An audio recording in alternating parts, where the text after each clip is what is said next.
The air in Hangar 17 was a physical entity. It was a thick, breathing cocktail of diesel exhaust, hydraulic fluid, and the sharp, ozonic tang of overworked electronics. It tasted of grit and anticipation. Gigantic sodium vapor lamps hummed a constant, oppressive B-flat note from the arched ceiling 60 feet above, casting the concrete floor in a perpetual, sickly orange twilight. The hangar was a cathedral built for the gods of war, and its cavernous space swallowed sound, turning shouts into echoes and conversations into muted whispers. Along the far wall, a C-17 Globemaster III squatted like a patient gray beast, its massive cargo ramp lowered like a tongue, ready to swallow the men and materiel that would be fed into the maw of the coming night. This was a place on the edge of the known world, a final holding pen before the plunge. Clustered in disciplined, buzzing groups were the 502 operators of Naval Special Warfare Group 1. They were not men. They were instruments of national will, honed to a razor's edge. Each one was a nexus of muscle, sinew, and a cold, clear-eyed understanding of violence. They moved with an economy of motion that belied the kinetic potential coiled within them. The low murmur of their voices, the precise click and clack of their gear checks, the soft rasp of nylon straps being adjusted, it was the sound of a deadly machine being calibrated for a single, perfect purpose. The air around them crackled with a contained energy, a mixture of supreme confidence, professional boredom, and the deep, instinctual hum of predators before a hunt. They were the finest warriors the nation could produce, and they knew it. And in the middle of this masculine, militarized universe, she was an anomaly. She stood near the portside wing of the Globemaster, a small island of stillness in a sea of controlled motion. She wore a standard-issue olive-drab flight suit, devoid of any rank, any insignia, any unit patch. It hung on her small frame, clean but unremarkable. Her hair was pulled back in a severe, functional bun, revealing a face that was plain, angular, and utterly focused. She held a ruggedized tablet in her hands, her attention so completely absorbed by the cascading lines of data on its screen that the 502 apex predators around her might as well have been ghosts. She was not ignoring them. She was simply operating on a different plane of existence, a world defined by barometric pressure gradients, thermal updrafts, and the esoteric mathematics of chaos theory. To the casual eye, she was a civilian analyst, a meteorological specialist, a nobody, a piece of the logistical furniture, easily overlooked and more easily dismissed. Commander Rick Davies, call sign Jester, did not do casual. He saw everything, or so he believed. He stood near the staging pallets, a bull of a man whose physical presence was a weapon in its own right.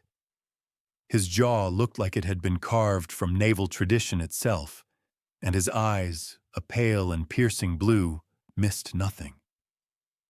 Authority radiated from him like heat from a furnace.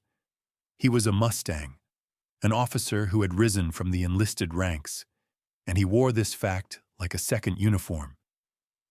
It gave him, in his own mind, a unique and infallible insight into the soul of the warrior. He believed he could read a man's heart in his handshake, and a team's readiness in the way they carried their rifles. He was a legend in his own time, with a chest full of medals to prove it, and a reputation for aggressive, decisive action that had become the stuff of training lectures at Coronado. And when his pale blue eyes fell upon the woman with the tablet, they narrowed. He saw not a person, but a problem. A civilian, a woman, a distraction. She was a foreign object in his sterile, operational environment. He watched her for a full 2 minutes, a predator assessing an unknown creature that had wandered into its territory. Her stillness irritated him. It was unnatural. Everyone else in the hangar was focused on the mission, on the gear, on the palpable energy of the impending operation. She was focused on a screen, her face a mask of detached concentration. To Commander Davies, this was not just odd, it was a sign of disrespect. It was a civilian failing to appreciate the gravity of the temple she had been allowed to enter. He began his approach, his boots scuffing deliberately on the gritty concrete. The operators in his path parted like the Red Sea, their attention shifting subtly to follow their commander. They knew that look. Jester was on the hunt. A low, predatory amusement rippled through the nearest teams. They sensed a confrontation, a lesson about to be taught. Commander Davies moved with the unearned confidence of a man who had never lost a fight, be it in a back alley or a boardroom. He came to a stop directly in front of the woman, positioning his large frame to block the light from the overhead lamps, casting her and her tablet in his considerable shadow. She did not look up.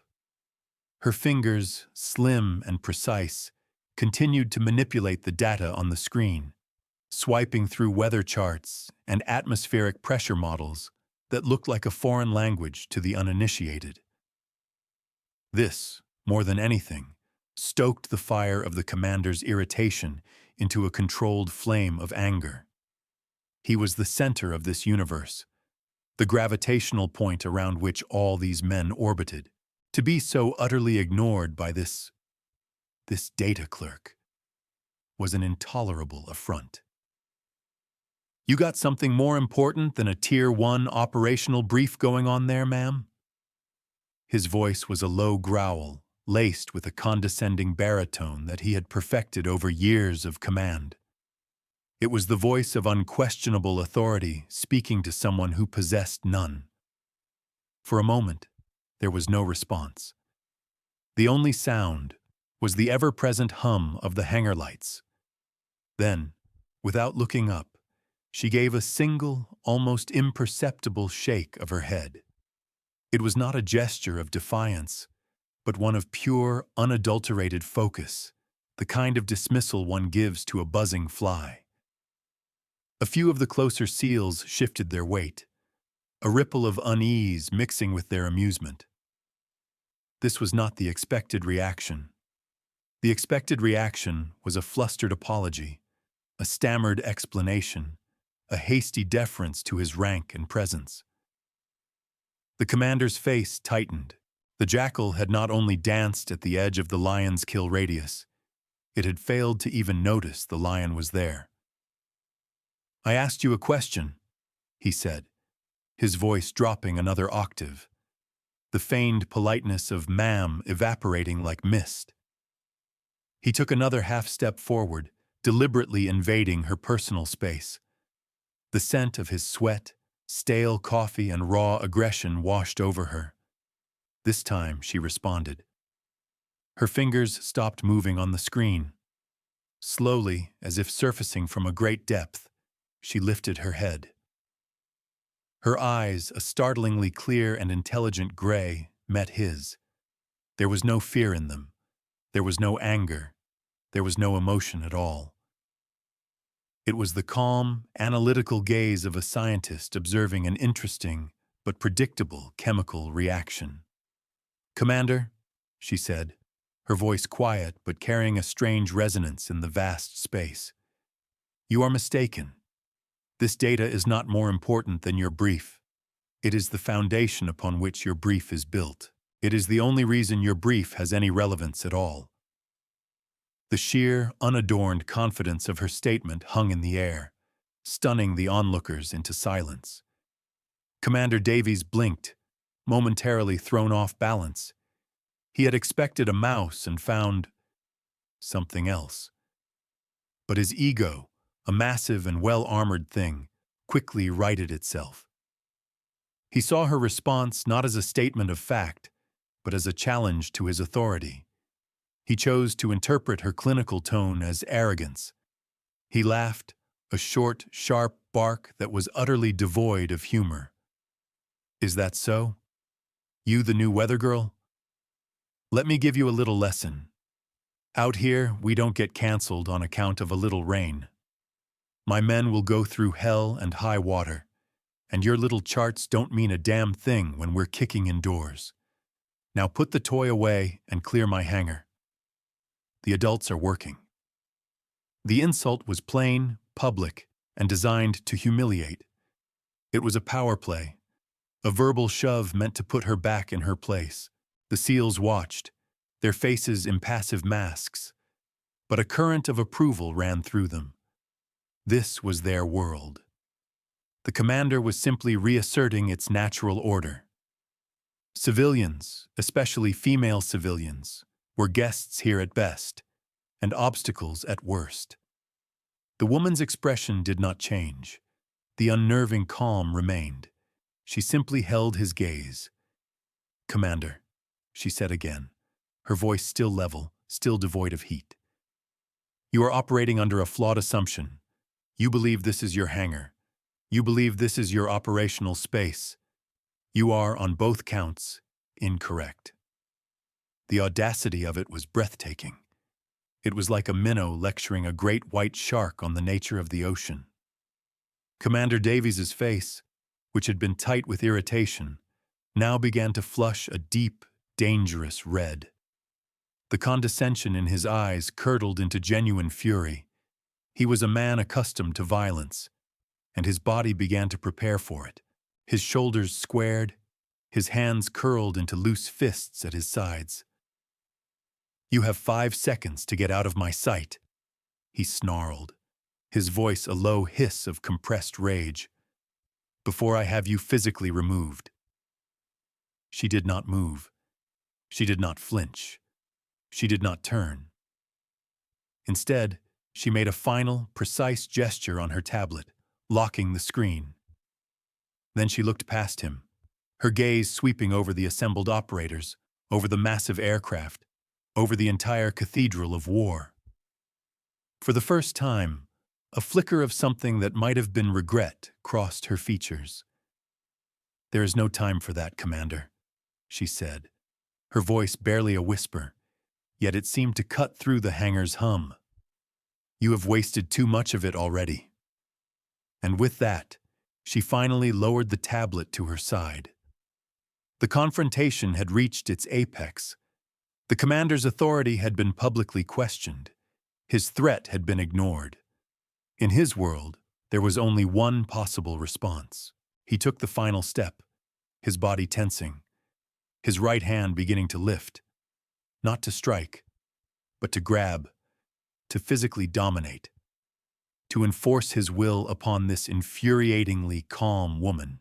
He was going to move her. He was going to prove that in this world, his world, physical power was the ultimate truth. His hand shot out, aiming for her shoulder. But it never landed. In the instant his body committed to the action, she moved. It was not a martial arts block. It was not a fighter's stance.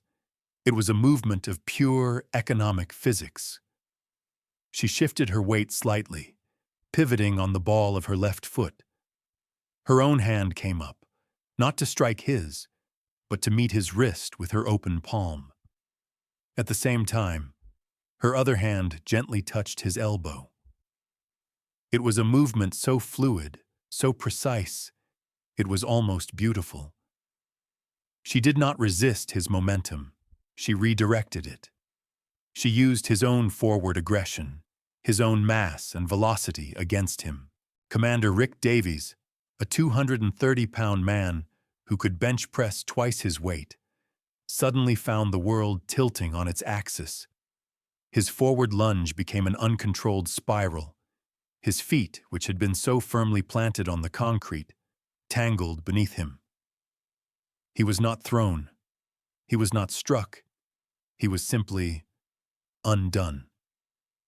He crashed to the ground in a heap of surprised limbs and bruised pride, the sound of his body hitting the floor echoing with a sickening finality in the now dead silent hangar. She stood over him, not with triumph, not with anger, but with the same detached, analytical calm she had displayed all along.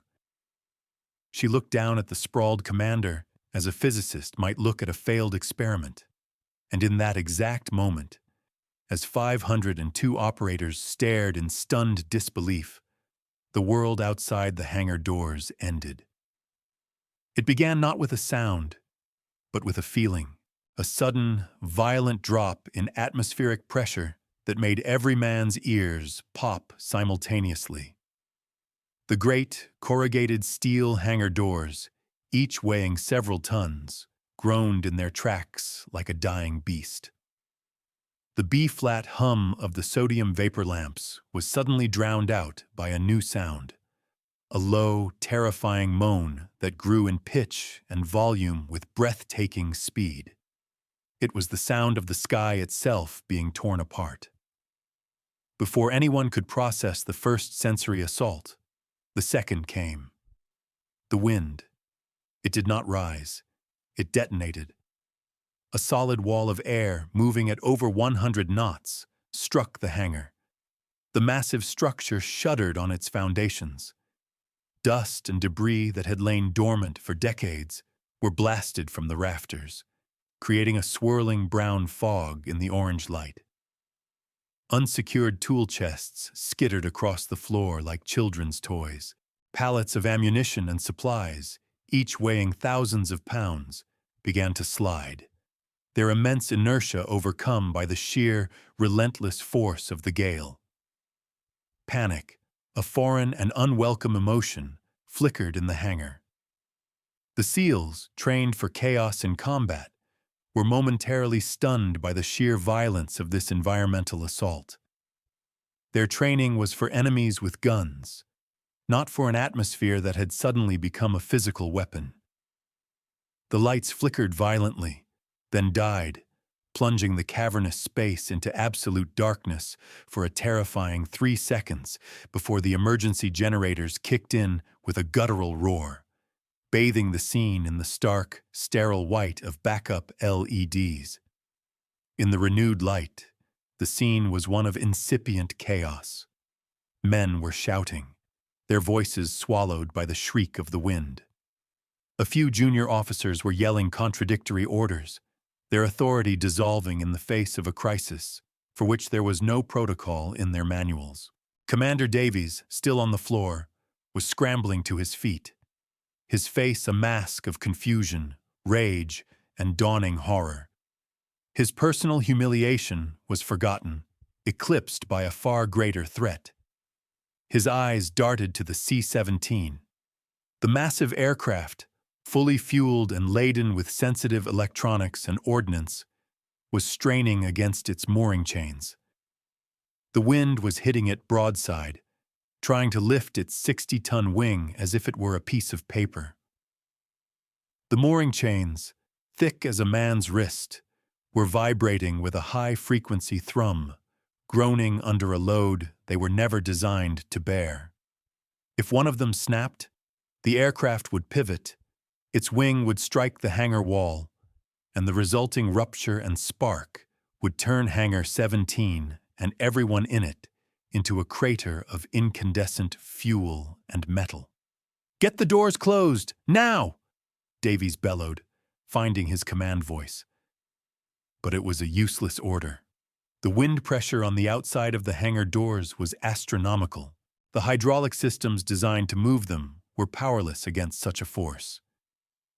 A team of operators rushed to the manual controls, their efforts futile. The doors were pinned shut by the hand of an angry god.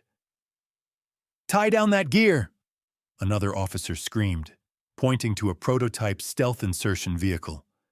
A sleek, black, manta ray-shaped craft worth over $90 million that was sliding inexorably toward a concrete support pillar.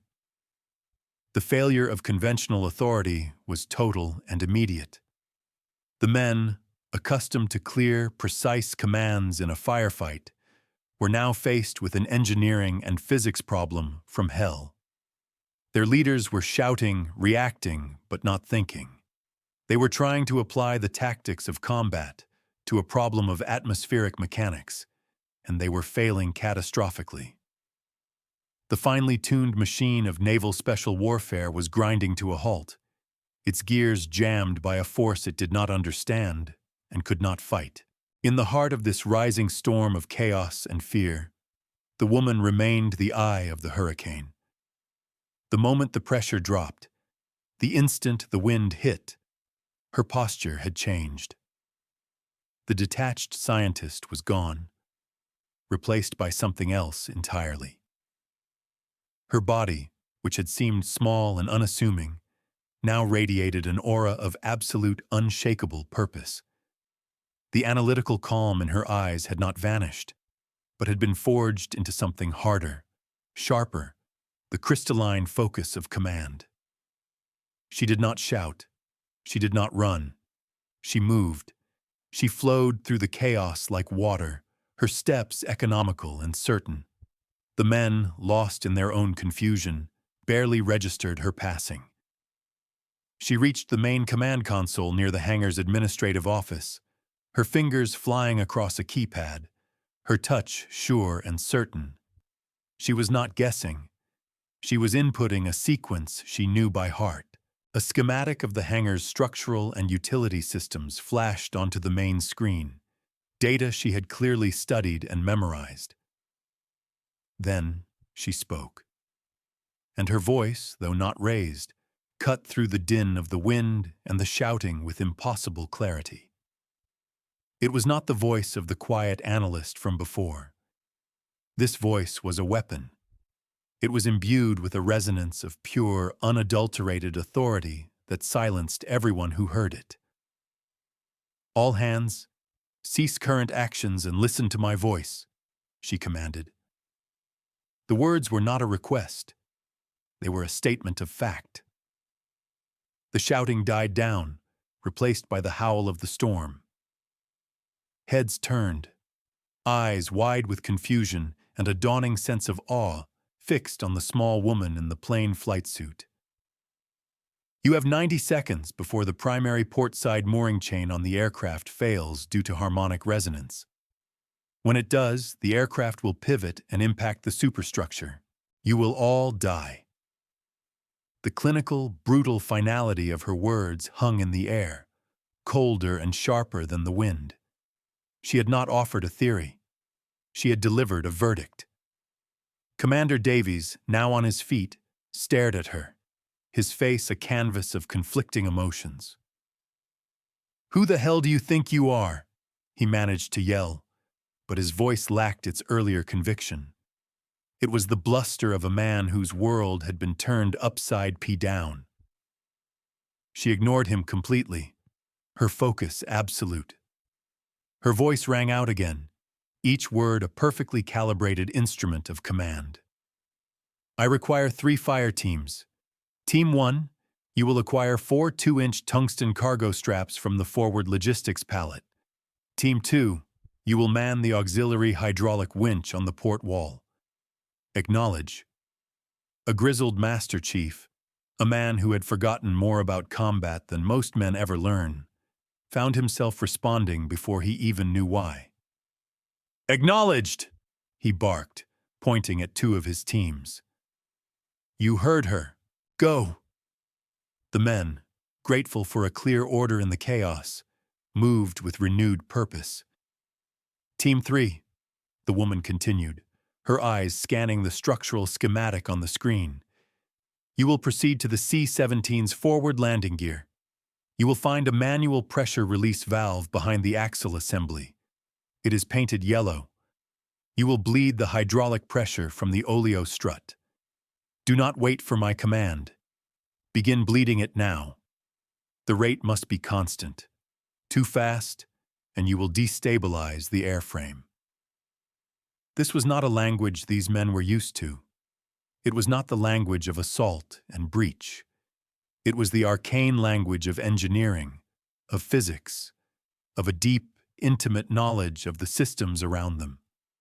It was a foreign language of expertise, and it silenced the amateurs completely. As the teams scrambled to execute her orders, she turned her attention to the rest of the operators.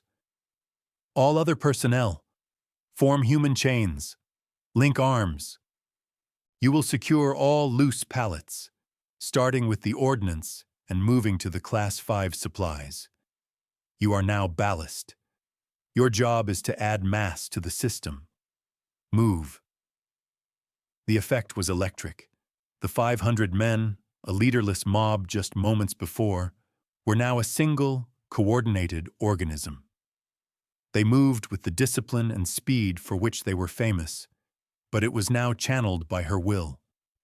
Human chains formed, men leaning into the wind, their combined weight stopping the slide of multi-ton pallets.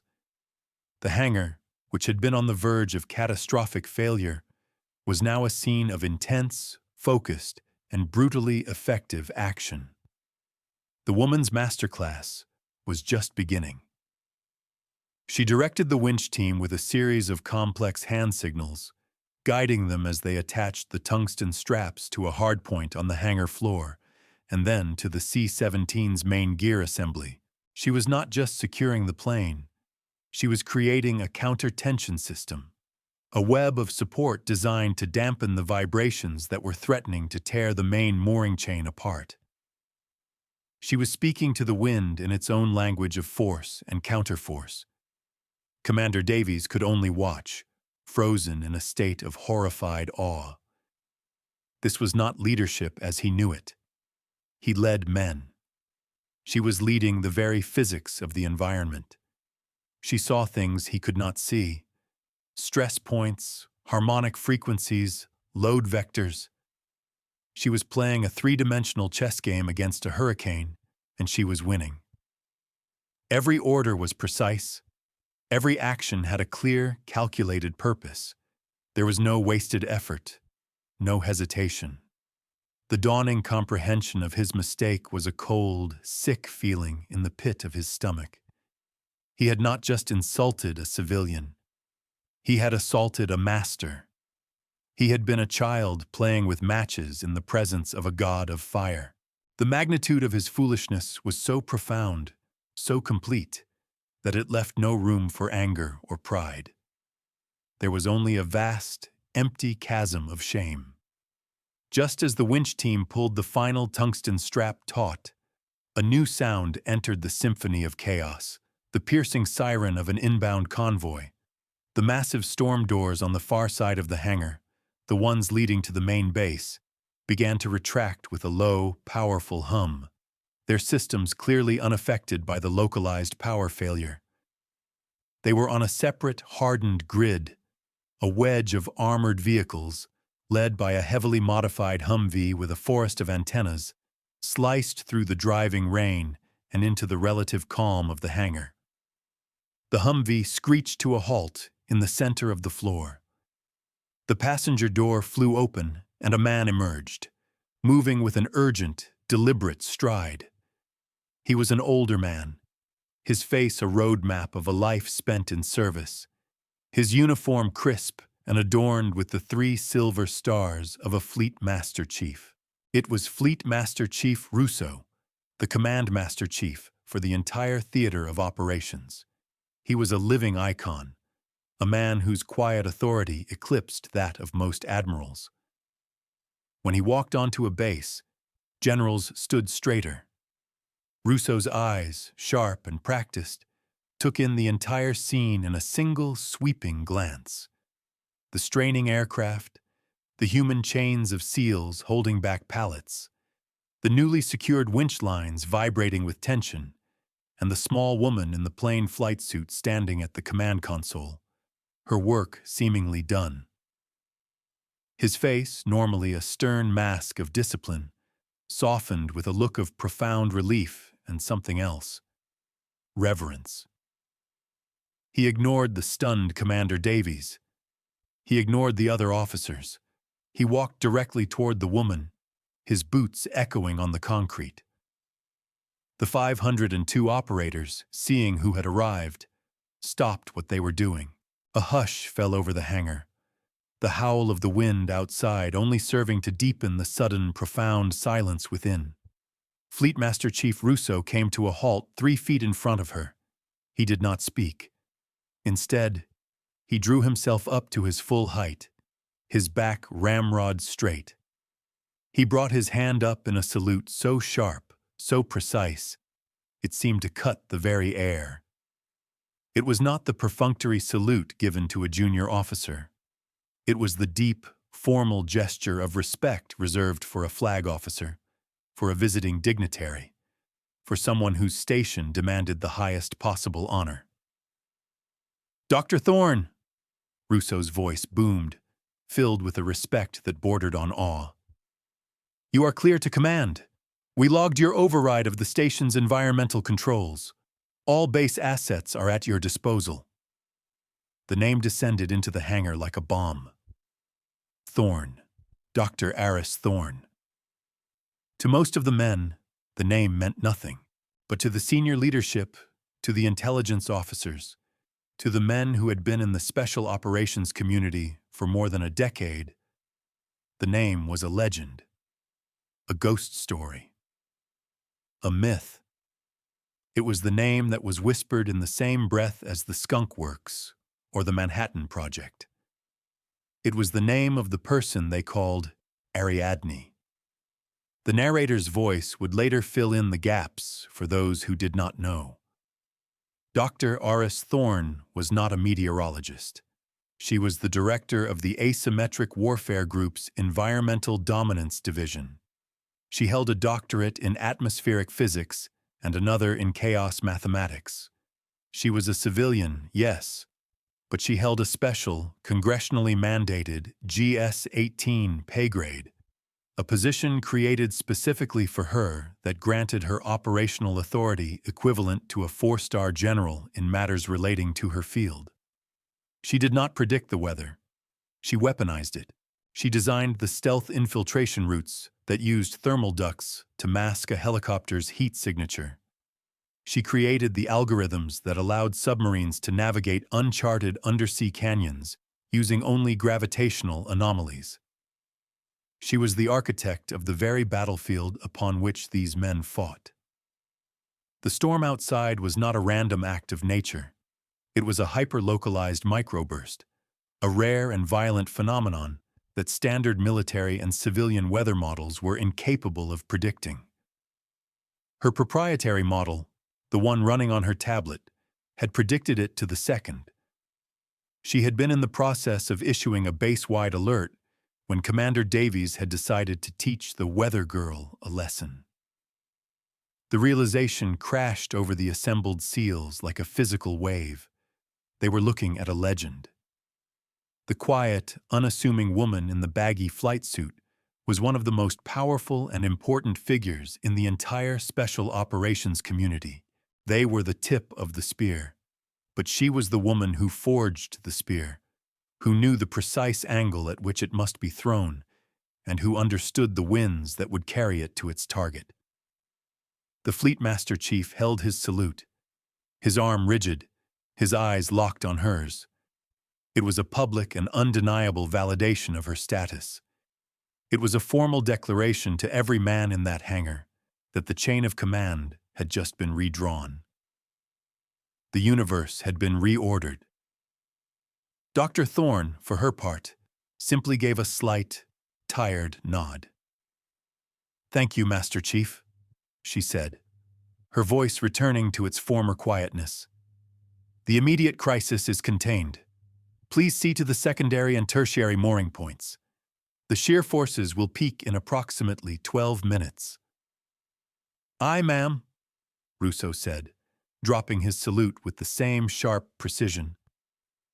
He turned and began barking orders, his authority and her delegated command seamlessly merging to restore perfect order. Only then did Dr. Thorne turn her attention back to Commander Davies. He stood frozen, his face pale, the blood having drained from it. He looked like a man who had just witnessed his own execution. The public nature of his humiliation was absolute. It had not happened in a private office, but in front of his men, in front of a living legend like Rousseau, and at the feet of the very person he had tried to dominate. The knockout had been total. She walked toward him, her steps measured and silent on the concrete floor. The operators nearby, who had been staring at her with a mixture of fear and awe, respectfully cleared a path. She stopped in front of him, her calm, gray eyes meeting his. The fury and arrogance were gone from his gaze, replaced by a deep, bottomless well of shame. She did not raise her voice. She did not mock him. She did not gloat. Her tone was that of a professor conducting a post-mission debrief, clinical, precise, and devastatingly educational. "Commander," she began, "your first failure was one of intelligence. You made an assessment based on incomplete and biased data. You saw a woman in a flight suit and registered non-combatant. You saw a civilian and registered irrelevant. You failed to gather information before committing to a course of action. This is the kind of failure that gets your men killed." He flinched, as if struck. Her words were more painful than any physical blow. She was deconstructing his failure not as a personal insult to her, but as a professional, tactical incompetence. She was using the language of his world to dismantle his identity within it. "Your second failure," she continued, her voice unwavering, "was one of logistics. You perceived my work as an obstacle to your own.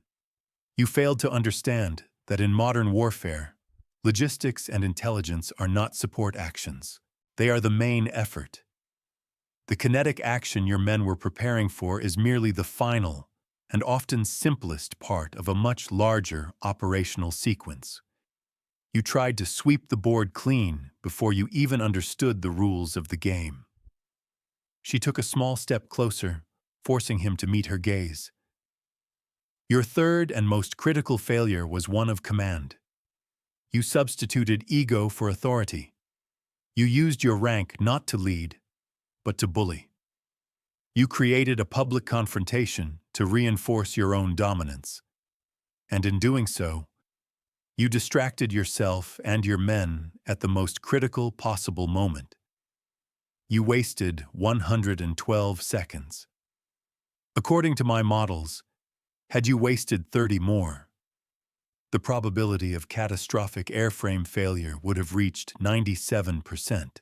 You almost killed every one of your men, not through enemy action, but through sheer, unadulterated arrogance." Each sentence was a perfectly placed shot, striking not at his body, but at the very foundations of his professional identity. He had built his entire career on his gut, his experience, his command presence, and she had just demonstrated, with cold, irrefutable logic, that all of it was a liability. He finally found his voice, a dry, cracking whisper. I'll report to the Admiral. I'll tender my resignation." Dr. Thorne shook her head, a flicker of something almost like pity in her eyes. "No, that is the easy way out. That is the coward's solution. A resignation allows you to escape the consequences of your ignorance. It does not correct it. You will not be resigning, Commander."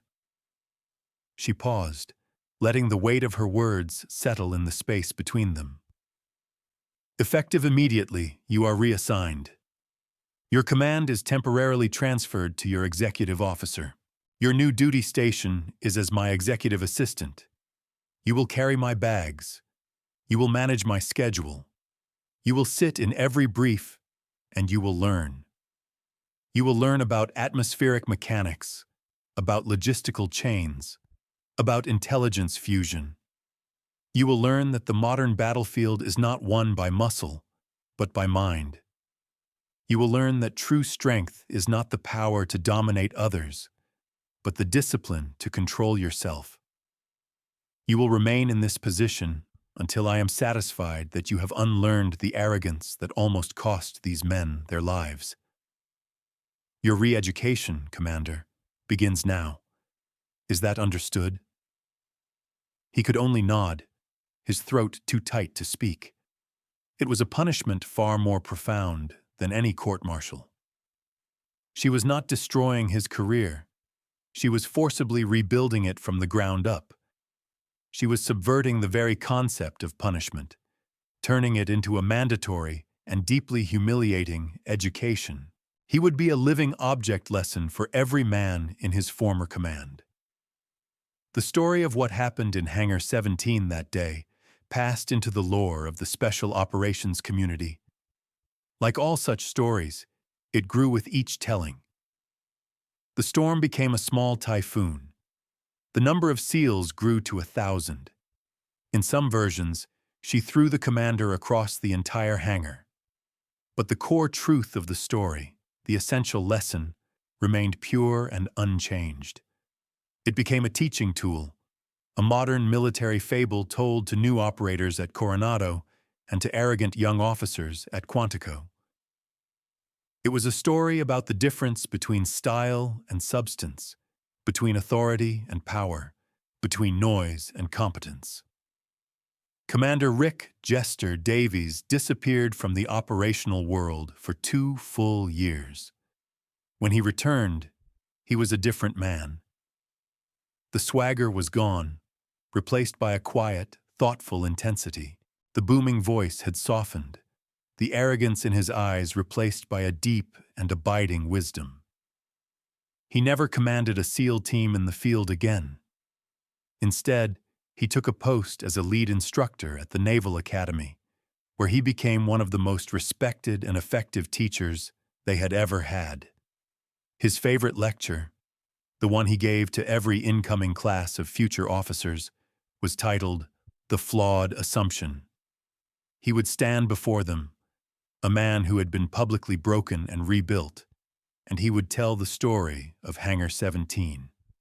He would use his own monumental failure as his primary teaching aid.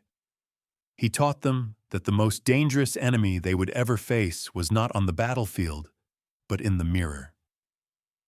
He taught them to question their own assumptions, to respect expertise in all its forms, and to understand that the quietest person in the room was often the most important. He had been humbled, but in that humbling, he had found a new and more profound purpose. He became a better man and a far greater leader by learning how to follow. And Dr. Aris Thorne? She remained a ghost, a legend. Her name would surface from time to time in classified after-action reports or in the hushed conversations of generals at the Pentagon. She continued her work in the quiet, unseen corners of the national security apparatus, bending the very laws of nature to the will of her nation. She sought no credit, no medals, no public recognition. For her, the work was everything. Her actions were her argument. Her results were her reward. She remained the quiet professional, a hidden master operating on a plane far above the petty squabbles of ego and rank. The ultimate lesson of Hangar 17 is not about the humbling of a single, arrogant man. It is a broader, more universal truth. It is a reminder that true strength is rarely loud. True competence does not need to announce itself. Authority that has to be shouted is no authority at all. In any organization, in any walk of life, there are the peacocks and the producers. There are those who make noise and those who make a difference. The world is full of commanders who believe the hangar belongs to them, who mistake their own reflection for the whole picture. But the work of the world, the real, difficult, and essential work, is so often done by the quiet ones, the focused ones, the Dr. Thorns who are too busy managing the storm to be bothered by the bluster of those who are about to be consumed by it. Do not judge by the uniform or the lack thereof. Do not judge by the volume of the voice. Judge by the content of the action. For in the final analysis, when the winds rise and the structures of our certainty begin to fail, It is not the loudest voice that will save us. It is the calmest mind and the most capable hands.